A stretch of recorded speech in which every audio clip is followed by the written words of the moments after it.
जैसे मैंने बताया लगभग इसके अंदर 40 मिनट का ये सफ़र तय करने वाली है। ये पूरा जितना भी ये सर्कल है पूरा कवर करेगी और हमें सैन मार्को एक जगह है वहाँ पर ये हमें ड्रॉप करेगी।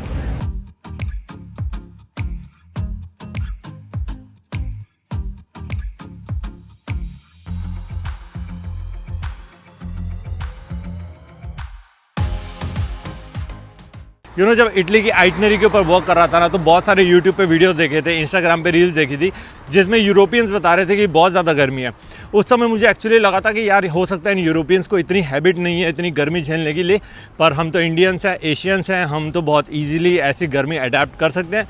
लेकिन यहाँ पर आने के बाद रियलाइज़ हो रहा है कि एक्चुअली में बहुत ज़्यादा गर्मी है। तो सबसे पहले मैं बता दूँ कि मैं हूँ इस समय इटली के एक बहुत खूबसूरत शहर में जिसका नाम है वेनिस। अभी मैं प्रॉपर वेनिस में हूँ या नहीं हूँ थोड़ा सा डाउटफुल हूँ, क्योंकि वेनिस एक्चुअली 2 पार्ट्स में बटा हुआ है। पहला पार्ट एक प्रॉपर सिटी एरिया है और दूसरा पार्ट है और छोटे छोटे आइलैंड्स हैं, जिसकी वजह से वेनिस सबसे ज़्यादा फेमस है, क्योंकि वो एक ऐसी जगह है जहाँ पर आप अपनी बाइक, कार, स्कूटर या फिर बस कुछ भी नहीं लेके जा सकते। वो पूरा शहर जो है वो पानी के ऊपर बसा हुआ है। आपने बहुत सारे यूट्यूब पे वीडियोज़ या फिर पिक्चर मूवीज़ में देखा होगा। तो आज हमारा वहीं पर जाने का प्लान है। मुझे पता नहीं है कि मुझे कौन सी बस लेनी है, मुझे कहाँ पर खाने को मिलेगा अच्छा, मुझे कौन सी बोट पे बैठना है, कितने चार्जेस हैं, ये सब कुछ हम करने वाले हैं लोकल से पूछ के।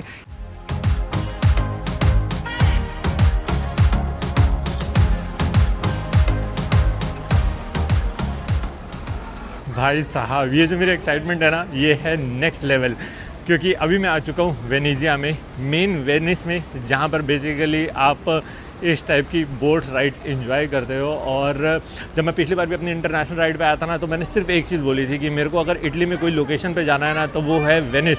और वेनिस में आके आज सच में बहुत अच्छा लग रहा है। हमारी बस ने हार्डली हमें यहाँ से 50 मीटर दूर उतार दिया था, 10 मिनट की खाली राइड थी, और उसके बाद रास्ता बंद हो जाता है और अब आपको आगे ट्रैवल करना है तो आपको ऐसे बोट पर पूरा ट्रैवल करना पड़ता है। अभी हमने यहाँ पर जाके कंफर्म किया कि कितने कितने चार्जेस पे करने पड़ते हैं अगर आपको ऐसी बोट राइड करनी है। तो उन्होंने बताया कि अगर आपको खाली एक राइड करनी है, चाहे आपको इधर से उधर जाना है या फिर एक पॉइंट से बी पॉइंट जाना है, तो आपको मिनिमम यू हैव टू पे 9 यूरोज़, लगभग 89 या 90 से मल्टीप्लाई कर देना, आपको पता लग जाएगा। और अगर आपको पूरे दिन का पास लेना है तो आपको पे करना पड़ेगा 25 यूरोज़। तो ज़्यादा बेटर है 25 यूरोज़ पे करना।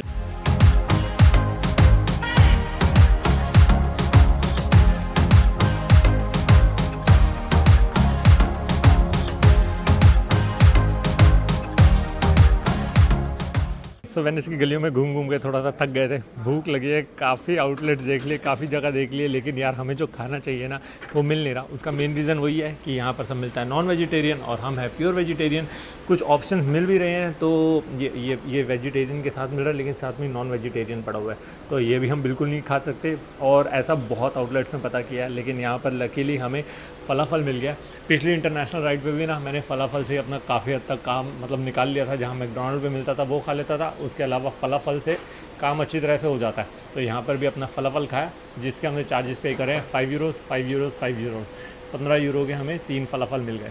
तो जैसे मैंने आपको बताया था, अगर आपको A to B जाना है तो आपको लगभग 9.5 यूरो देने पड़ते हैं। तो अभी हमने एक आइलैंड है जिसका नाम है सैन मार्को, वहाँ के लिए एक टिकट ले ली है। तीनों ने एक टिकट ली है, जिसकी कॉस्टिंग पड़ी है हमें 9.5 यूरो, लगभग 850 रुपये के आसपास हमने इस टिकट के पैसे पे करे हैं।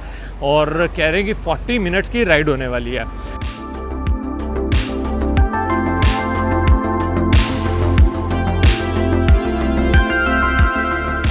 सैन मार्को या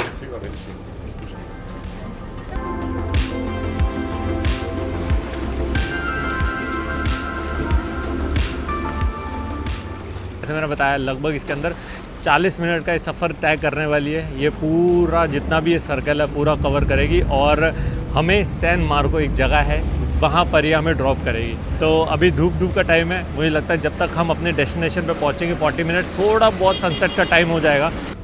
तो अभी जस्ट हमारी बोट चली थी और विदिन 2 मिनट्स एक और स्टेशन आ गया। तो ये जगह जगह पर ऐसे स्टेशन होंगे और बोट रुकेगी, लोगों को चढ़ाएगी, उतारेगी और अपने डेस्टिनेशन के लिए निकल जाएगी।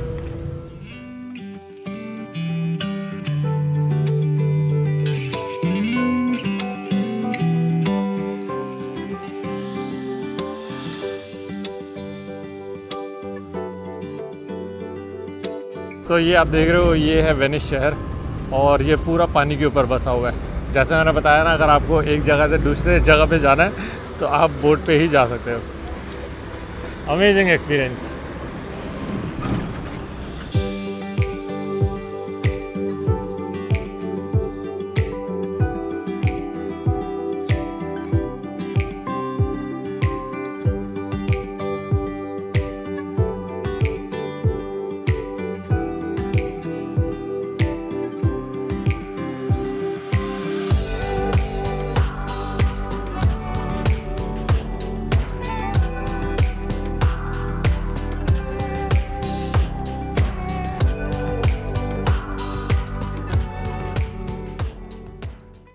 सो लगभग 35 to 40 मिनट्स की बोट राइड इंजॉय करके हम लोग एक्चुअली उतर गए हैं यहाँ से सैन मार्गो। और जहाँ से हम लोग चढ़े थे ना, वो भी एक मेन पॉइंट था, और जहाँ अभी हम उतर रहे हैं ये भी एक मेन पॉइंट है। बीच में बहुत अलग अलग स्टेशंस आते हैं जहाँ पर बोट रुकती है और लोग उतरते हैं और चढ़ते हैं। साथ में ये वाला जो एरिया है ना, अभी तक जितने भी एरिया मैंने देखे हैं जहाँ पर भी स्टेशन में, ये सबसे हैपनिंग प्लेस लग रहा है। और यहाँ पर क्राउड भी ज़्यादा दिख रहा है। यहाँ पर ओवर ब्रिज है, ओवर ब्रिज के नीचे से यहाँ से बोट जा रही है। तो एक्चुअली ये वो वाइब्स दे रहा है जो मैं एक्चुअली देखना चाहता था। सो इस टाइप की अगर आप बोट्स पे एंजॉय करना चाहते हो ना, पीछे हमने इसका प्राइस पूछा था, ये शायद महाराजा बोट होती है। नाम नहीं होता महाराजा बोट, ऑब्वियसली नाम कुछ और होता है, तो हमने ऐसे इसका नाम दे दिया महाराजा बोट, क्योंकि इसका प्राइस जब हमने पता किया था तो किया था आधे घंटे के 90 यूरोज़ हैं पर पर्सन। आई डोंट नो यहाँ पर कम है ज़्यादा है, लेकिन जिस जगह पर पीछे हमने पता किया था वो 90 यूरो, मतलब 8,000 रुपये आधे घंटे के आपको पर पर्सन के हिसाब से देना है। बहुत सारे लोग ये वाली बोट पे भी इंजॉय करते हैं, और अंदर से पूरा सिटी के एरिया के अंदर से ये घुमा के लाती होगी। पर जैसे आप देख सकते हो ना, अच्छा खासा क्राउड है। इवनिंग का वक्त हो चुका है, दोपहर को भी डेफिनेटली यहाँ पर बहुत क्राउड होगा, लेकिन इवनिंग जैसे शाम बढ़ेगी और ज़्यादा अच्छी लाइटिंग होगी और ज़्यादा क्राउड यहाँ पर पड़ेगा डेफिनेटली। तो ये है इवनिंग का यहाँ पर कुछ व्यू। और जैसे भी जाना है आपको, तो आपको बोट पे ही जाना पड़ेगा। ये तो सिर्फ एक गली है, ऐसी पता नहीं हज़ारों गलियाँ अंदर जा रही है। हर एक ब्लॉक के पीछे एक गली है, और सिर्फ आपको बोट ही मिलती है। इस टाइप की महाराजा बोट भी है, अगर इस पर आप ट्रैवल करना चाहते हो तो कर सकते हो।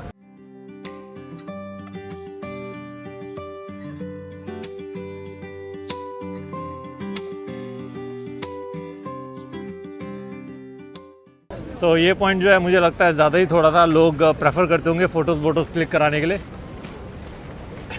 नाइस यार।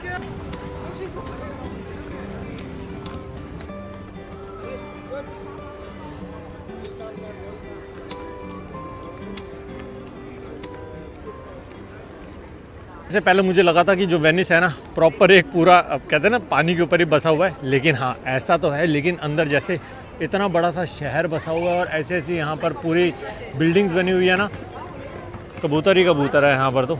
और लेकिन ये जो आर्किटेक्चर है ना यहाँ का, ज़बरदस्त है। ये 101% कोई चर्च है, लेकिन हाँ यहाँ पर कुछ कंस्ट्रक्शन का काम चल रहा है। अंदर भी प्रॉपर बिल्डिंग है, हर तरफ ही कुछ ना कुछ है यार यहाँ पर।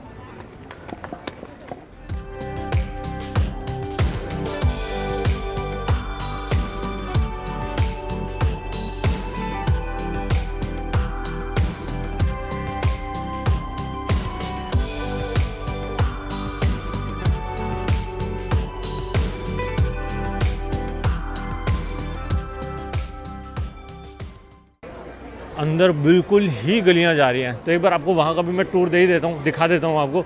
यहाँ पर रेस्टोरेंट्स भी है, कैफ़े भी है, मैकडोनल्ड भी है यहाँ पर, और आइसक्रीम पार्लर्स भी हैं। शॉपिंग करने के लिए, गिफ्ट्स किसी को देने के लिए, ये उस टाइप की आपको शॉप भी यहाँ पर मिल जाती है। ग्लासेस की शॉप है यहाँ पर, शूज़ हैं यहाँ पर, बूट्स हैं गर्ल्स के। ओ भाई साहब, गर्ल्स के लिए तो ये हेवन प्लेस लग रही है मुझे।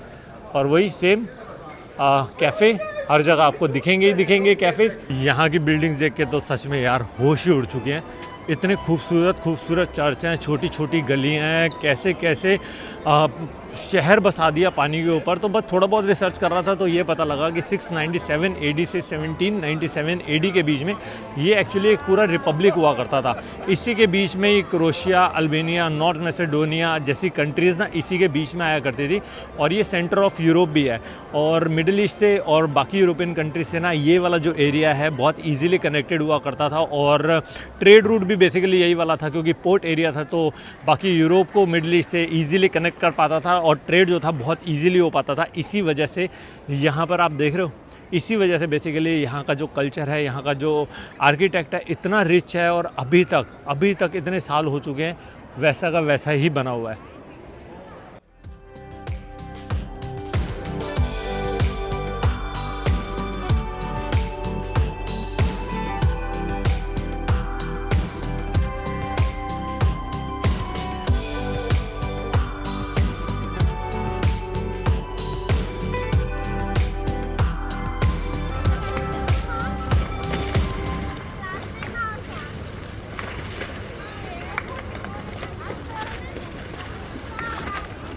लाइटिंग जो है वो धीरे धीरे जलना स्टार्ट हो चुकी है। जब हम आए थे ये बिल्कुल लाइटिंग यहाँ पर नहीं जल रही थी, लेकिन यस अब अच्छी खासी यहाँ पर रोशनी होनी शुरू हो चुकी है। आई एम 100% श्योर, और जैसे जैसे और रात होगी और जितनी यहाँ पर लाइटिंग्स कम है, सारी और भी लाइट्स जला देंगे ताकि ये जगह जो है और ब्यूटीफुल दिखे।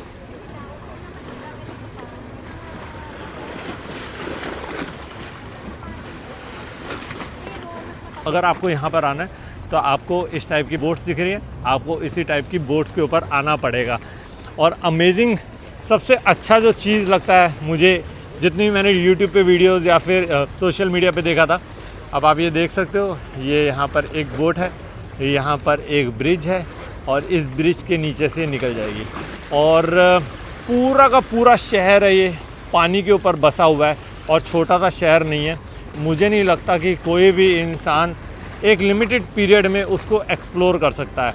काफ़ी वहाँ पर लाइटिंग जल रही है और लोग भी हैं वहाँ पर जो अपना खा पी रहे हैं, एंजॉय कर रहे हैं अपनी फैमिली के साथ, अपने फ्रेंड्स के साथ। अभी एक बार मैं आपको ऊपर की साइड पे भी लेके चलता हूँ और आपको एक छोटा सा टूर देता हूँ कि ये ऊपर से कैसा लगता है। और ये जो ब्रिज है ना, ये यहाँ पर पहले भी मैं आया, हमेशा यहाँ पर मुझे लगता है भीड़ रहती है। Totally in love with Venice. जैसा सोचा था मैंने वेनिस, मैं कहूँगा मुझे उससे ज़्यादा खूबसूरत लगा। दोपहर को गर्मी थी, धूप थी, तो बहुत ज़्यादा एक्सप्लोर नहीं किया, देखा नहीं। लेकिन जैसे जैसे शाम हो रही है, जैसे जैसे ठंडा ठंडा मौसम हो रहा है, वैसे वैसे लग रहा है कि यार कम से कम एक दिन और तो बनता ही था यहाँ पर एक्सप्लोर करने के लिए। पर कोई बात नहीं, there is always a next time. यहाँ पर आपको अलग अलग ये छोटे छोटे ऐसे कैफ़ेज़ या रेस्टोरेंट्स मिल जाते हैं जहाँ पर आप बैठ के अपना रिलैक्स कर सकते हैं, खा पी सकते हैं अपनी फैमिली के साथ। और ये एक नहीं है, ऐसे यहाँ पर बहुत सारे हैं। बेसिकली बोलूँ तो अनगिनत है, आप गिनने भी बैठोगे तो आप गिन नहीं पाओगे, इतने सारे हैं।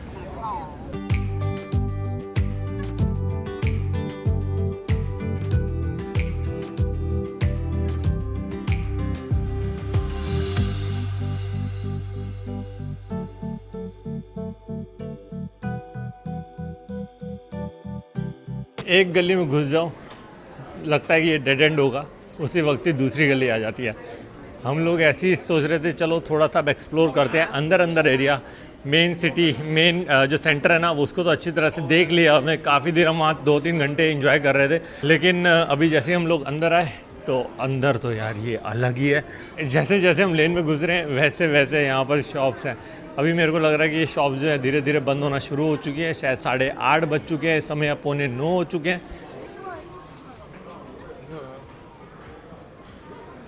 और अगर वहाँ से भी एक बोट आ रही होती तो कितना खूबसूरत लगता है ये वाला सीन लेकिन कोई बोट नहीं आ रही अभी।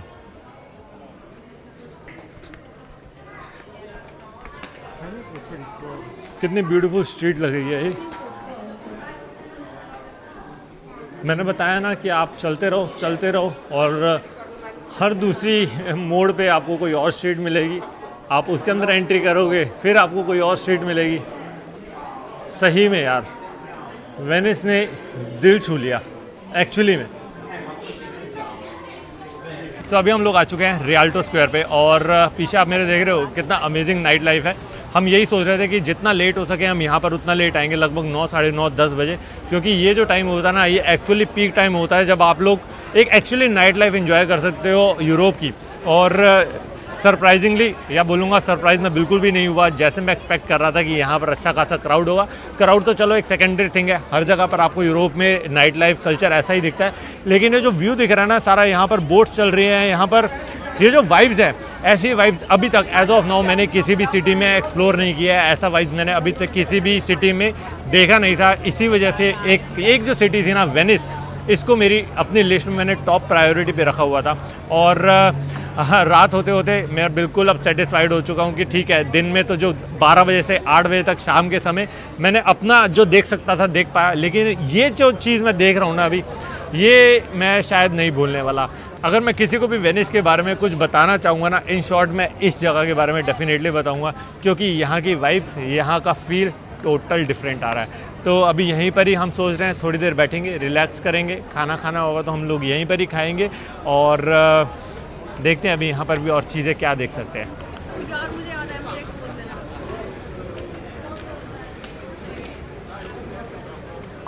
तो सबसे पहले आपको टाइम बताऊं तो इस समय रात के 12 बज रहे हैं और हम लोग अभी इस समय बस में बैठे हैं और खाली खाली बस है। खाली हम 3 ही रह गए हैं बस में और कोई भी नहीं है। एक्चुअली जो लास्ट बस चलती है वो 11:30 बजे चलती है और जिस बस में हमें बैठना था वो अनफॉर्चुनेटली निकल चुकी थी। इसके लिए हमें दूसरी बस में बैठना पड़ा और वो हमें डिटोर करते करते घुमाते घुमाते लेके जा रही है। अभी यहाँ जो बस ड्राइवर है ना, उनको हमने बड़ी रिक्वेस्ट करी, सर हमें तो पता नहीं है कहाँ जाना है, हमारा तो गूगल मैप लोकेशन है। तो उन्होंने कहा कि ठीक है, अपनी लोकेशन दिखाओ, मैं देखता हूँ क्या कर सकता हूँ। उन्होंने जितने भी लोग हैं सबको अपनी अपनी अपनी डेस्टिनेशन पे उतारा, जो भी स्टॉप थे, और उसके बाद वो कहते हैं रुक जाओ। उनको लैंग्वेज समझ नहीं आ रही, सबसे बड़ी बात है, हमें उनकी लैंग्वेज नहीं समझ आ रही। बट टूटी फूटी इटली और इंग्लिश में समझने के बाद हमें जो समझ आया, उन्होंने बोला कि मैं एक बार इनको सबको ड्रॉप करता हूँ और उसके बाद आपको एक सेंटर लोकेशन पे छोड़ देता हूँ और वहाँ से आप दूसरी बस पकड़ लेना या फिर वहाँ से पैदल चले जाना। मैं इतना कर सकता हूँ आपके लिए। तो आज का व्लॉग जो है मुझे लगता है मुझे यहीं पर ही एंड कर देना चाहिए। किसी भी रीज़न से अगर आज का व्लॉग आपको पसंद आया हो तो लाइक ज़रूर कर देना, चैनल में नए हो तो सब्सक्राइब ज़रूर कर देना। इसी के साथ अब मैं आपसे मिलता हूँ इस सीरीज़ के नेक्स्ट व्लॉग में। Till then, ride hard, ride safe. This is me, dream chaser, signing of.